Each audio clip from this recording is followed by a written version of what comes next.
ಆನೇಕಲ್ ತಾಲೂಕಿನ ಎಲೆಕ್ಟ್ರಾನಿಕ್ ಸಿಟಿಯ ಅಂತಾರಾಷ್ಟ್ರೀಯ ಮಾಹಿತಿ ತಂತ್ರಜ್ಞಾನ ಸಂಸ್ಥೆಯ ಆವರಣದಲ್ಲಿ ಅಂತಾರಾಷ್ಟ್ರೀಯ ಮಾಹಿತಿ ತಂತ್ರಜ್ಞಾನ ಸಂಸ್ಥೆ ವತಿಯಿಂದ ರೈಸ್ 2025 ಕಾರ್ಯಾಗಾರ ಆಯೋಜನೆ ಮಾಡಲಾಗಿತ್ತು.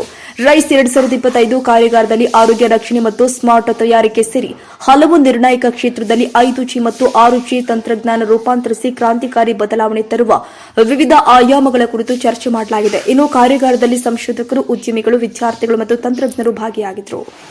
There are areas of overlap of what I do as a professional and what is a passion to me, and I thought I would bring those to this conversation.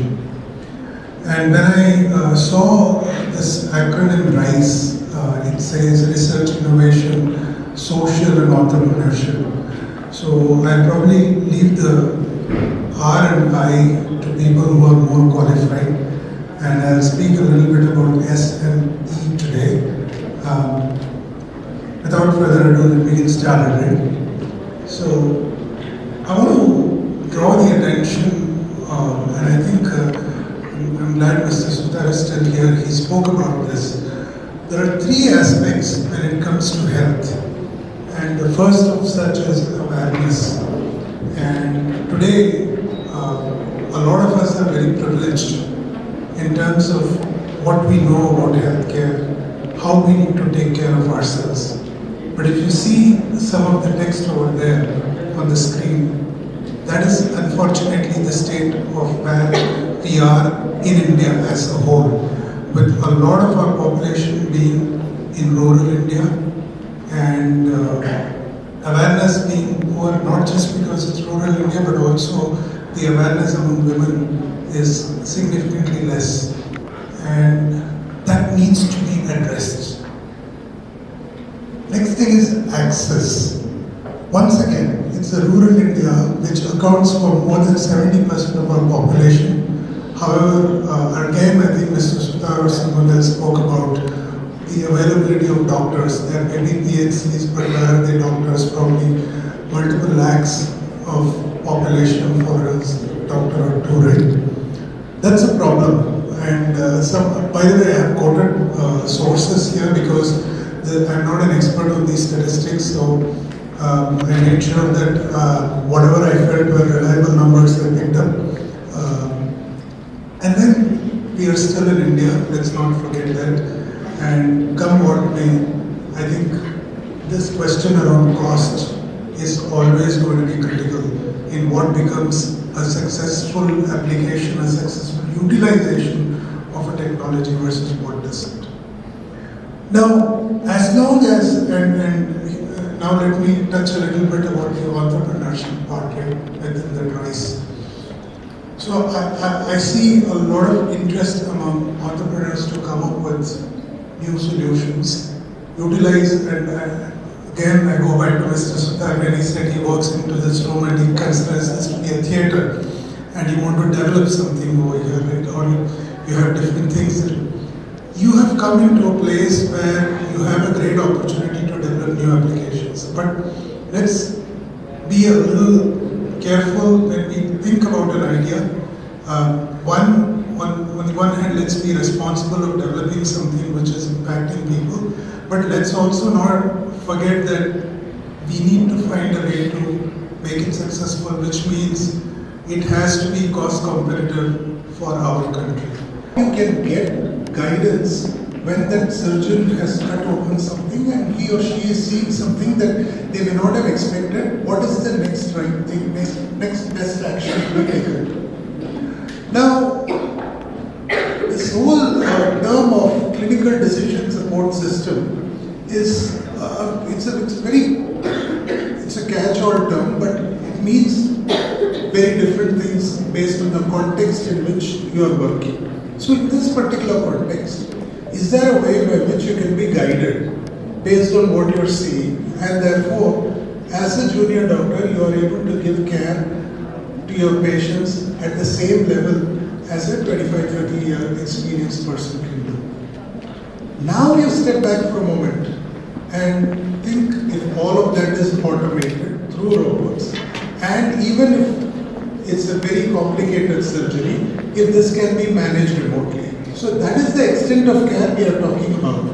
Once again, as I said in the example of connected ambulance, there are so many pockets on which solutions can be developed. People can work towards that.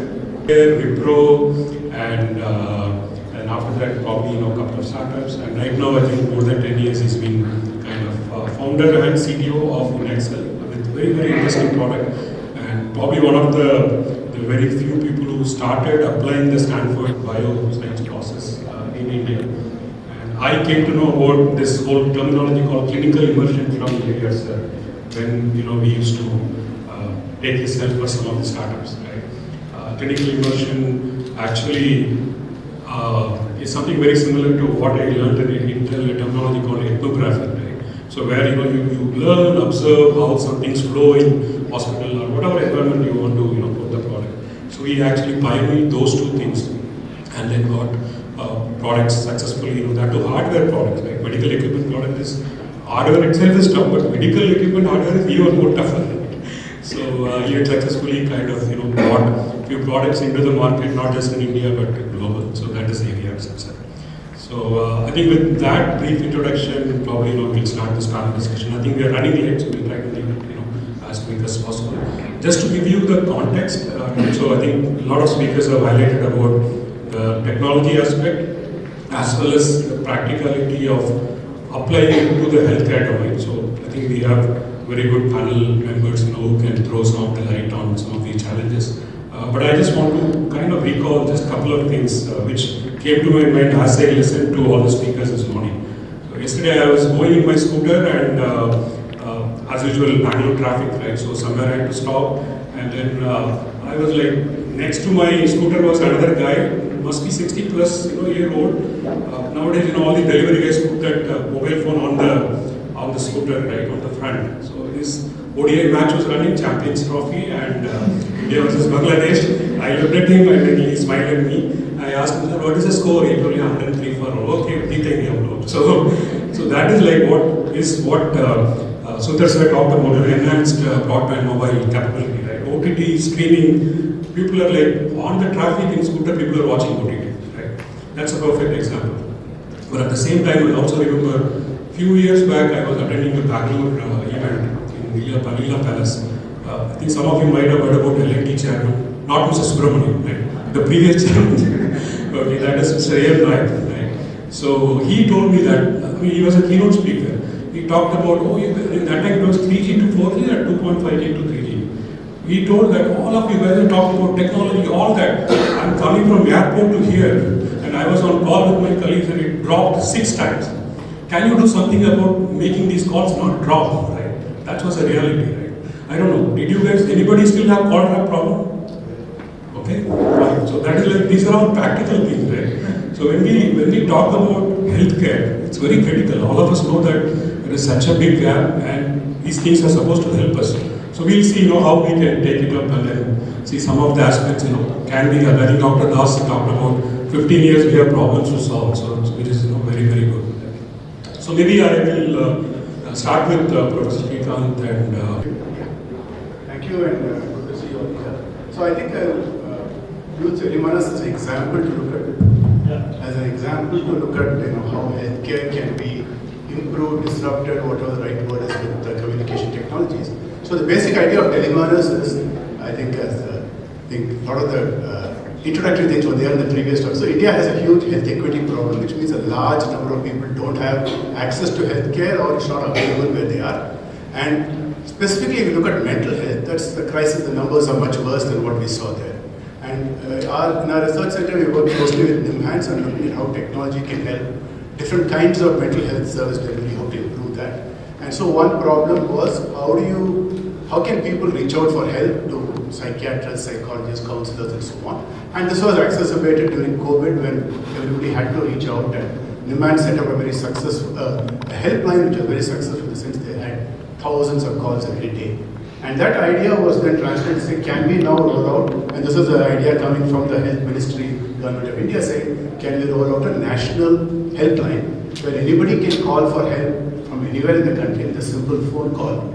And we have trained counselors who can answer it. And so how can we use our communication infrastructure to make this happen, whatever is there. So the basic idea is, You want to make counseling help available anywhere, anytime, with the simplest technology that you can get, and something that's simple to use, because once you get past the awareness, accessibility and availability become issues. So we have a single number, 14416, that anyone can dial from anywhere in the country. The call will be routed to centers, what are called telemonitors, the 53 of them spread out all over the country, where you have trained counselors sitting there. Essentially, I think of it as a call center with trained counselors. But the advantage is they can talk to you in the local language, and so it can cater to a much wider range of people. How did we come here? So let me just put this in different brackets. First, actually, healthcare was seen as more of a capex, capital equipment, instruments. So we started using technology for uptime, okay, maintenance. So before it goes down, will I get to know about that? So when a patient is waiting, your device is down. So that is how we started using the technology.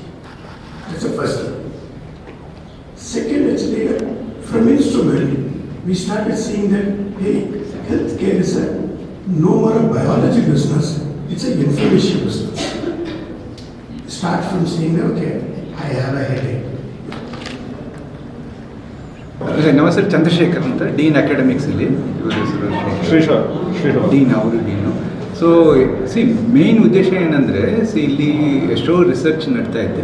So ಈ research ನಾವು to show it to the world, right? So ಏನು ನಡ್ತಾ ಇದ್ದಾರೆ, ಯಾಕಂದರೆ ಏನು benefits ಅವ್ರಿಗೆ ಬರ್ಬೋದು, so ಏನೇನು ಅಡ್ವಾನ್ಸ್ಮೆಂಟ್ಸ್ ನಡ್ತಾ ಇದೆ ಟೆಕ್ನಾಲಜಿಯಲ್ಲಿ ಅದು ತೋರಿಸ್ತಾರೆ. ಸೊ ಇವತ್ತು ಫೋಕಸ್ ಏನಂದರೆ ಸ್ಟಾರ್ಟಪ್ಸ್. ಸೊ ಮೋಸ್ಟ್ಲಿ ಏನಂದರೆ ಕಾಲೇಜಲ್ಲಿ ರಿಸರ್ಚ್ ಅಂತ, so it will be limited inside. So how do you take it to the public, right? So if somebody wants to use it, startups, you collaborate with startups, and then they will take it forward, right? So then people will benefit from it. So that is the focus for today. ಏನೇನು research ಇಲ್ಲಿ ನಡ್ತಾ ಇದೆ ಅದು ಯಾವುದು startups they are interested in taking it forward, ಅದು that focus is today. That's why we call it as a innovation day. ನಾಳೆ ಏನಂದರೆ ಮತ್ತು ಮ್ಯೂರ್ಲಿ ಟೆಕ್ನಿಕಲ್ ರಿಸರ್ಚು ಇನ್ನೂ ಸ್ಟಾರ್ಟಪ್ ಸ್ಟೇಜಿಗೆ ಹೋಗಿಲ್ಲ. ಸೊ ಇನ್ನೂ futuristic. So 3 years 4 years down the line ಈ research ಏನೇನು ನಡ್ತಾ ಇದೆ, ಹೇಗೆ ಡೈರೆಕ್ಷನಲ್ಲಿ ಹೋಗ್ತಾ ಇದೆ ಅಂತ. ಸೊ ಮೇನ್ ಫೋಕಸ್ ಏನಂದರೆ ಇಲ್ಲಿ ವಿ ಹ್ಯಾವ್ ರಿಸರ್ಚ್ ಸೆಂಟರ್ಸ್ ಇದೆ. For example government of Karnataka ಅವರು 3 ಸೆಂಟರ್ ಸೆಟಪ್ ಮಾಡಿದ್ದಾರೆ. Machine intelligence and robotics centre ಒಂದಿದೆ. ಅಲ್ಲಿ ಏನಂದರೆ ಬೇಸಿಕಲಿ ಆರ್ಟಿಫಿಷಿಯಲ್ ಇಂಟೆಲಿಜೆನ್ಸು, IoT, ರೊಬಾಟಿಕ್ಸು, ಅದೇ ರಿಸರ್ಚ್ ಏನೇನು ನಡ್ತಾ ಇದೆ ಅದು ಬೇಸಿಕಲಿ ಸ್ಟೂಡೆಂಟ್ಸ್ ಏನಂದರೆ ರಿಸರ್ಚರ್ಸ್ ಅಂದರೆ ಸ್ಟೂಡೆಂಟ್ಸ್ ಇರ್ತಾರೆ. ಸೊ ಅವರು ಪೋಸ್ಟರ್ಸು ಅದೆಲ್ಲ ಡೆಮಾನ್ಸ್ಟ್ರೇಟ್ ಮಾಡ್ತಾರೆ. ಅದೇ ಥರ we have centre for internet of ethical things ಅಂತ, ಅದು ಗೌರ್ಮೆಂಟ್ ಆಫ್ ಕರ್ನಾಟಕ ಅವರು ಸೆಟಪ್ ಮಾಡಿದ್ದಾರೆ. ಆ ಥರ 3-4 ಸೆಂಟರ್ ಹೆಲ್ತ್ ರಿಸರ್ಚ್ ಸೆಂಟರ್ ಇದೆ. ನಾವು ಸೆಂಟ್ರಲ್ ಗೌರ್ಮೆಂಟ್ ಜೊತೆ ನಾವು ಕೊಲಾಬ್ರೇಟ್ ಮಾಡ್ತಾ ಇದ್ವಿ. ಸೊ ಐಡಿಯಾ ಏನಂದರೆ ಇದೆಲ್ಲ ನಾವು ರಿಸರ್ಚ್ ಏನೇನು ನಡ್ತಾ ಇದೆ ಅಂತ ಹೇಳಿಬಿಟ್ಟು ದೆನ್ ಟುಮಾರೋ ಮೋಸ್ಟ್ಲಿ ಇಂಡಸ್ಟ್ರಿ ಅವರು ಬರ್ತಾರೆ, ಸ್ಟೂಡೆಂಟ್ಸು ಬರ್ತಾರೆ. ಸೊ ಇಂಡಸ್ಟ್ರಿ ಅವ್ರು ಯಾಕೆ ಬರ್ತಾರೆ ಅಂದರೆ ಇಲ್ಲಿ ಅಕಾಡೆಮಿಕ್ ರಿಸರ್ಚಲ್ಲಿ ಏನೇನು ನಡ್ತಾ ಇದೆಯೋ how to take it to the next level in their companies. ಅವರು ರಿಸರ್ಚ್ ಕೊಲಾಬ್ರೇಷನ್ ಮಾಡ್ತಾರೆ, ರಿಸರ್ಚ್ ಫಂಡಿಂಗ್ ಕೊಡ್ತಾರೆ ಅವರು ಇನ್ನೂ ಮೇಲೆ ಡೆವಲಪ್ ಮಾಡೋಕ್ಕೆ. Already R&D right. So R&D develop ಮಾಡೋಕ್ಕೆ ಅವರು ಮಾಡ್ಬೋದು, ಅದೊಂದು. ಮತ್ತು ಸ್ಟೂಡೆಂಟ್ಸು ನಾಳೆ ಯಾಕೆ ಬರ್ತಾರೆ ಅಂದರೆ, ಸೊ ಅವರು ಮೋಸ್ಟ್ಲಿ PhD ಮಾಡಬೇಕಂದ್ರೆ ಸೊ ಇಲ್ಲಿ ಏನೇನು ಅವಕಾಶ ಇದೆ, ಏನೇನು ಆಪರ್ಚುನಿಟಿ ಇದೆ, ಏನೇನು ಏರಿಯಾಸ್ ಇದೆ ಅದೆಲ್ಲ ಮಾಡೋದು. So that is the objective for tomorrow. It's a full day event. Empowering the future with 5G, 6G disrupt. So one more center called Comment, along with Minro, focuses on communication technology, advanced communication technologies. So ಇವತ್ತು startups, industry, participation and research which can go to the industry as well as startups has been the theme of the focus. Just to add what Narsi is mentioning.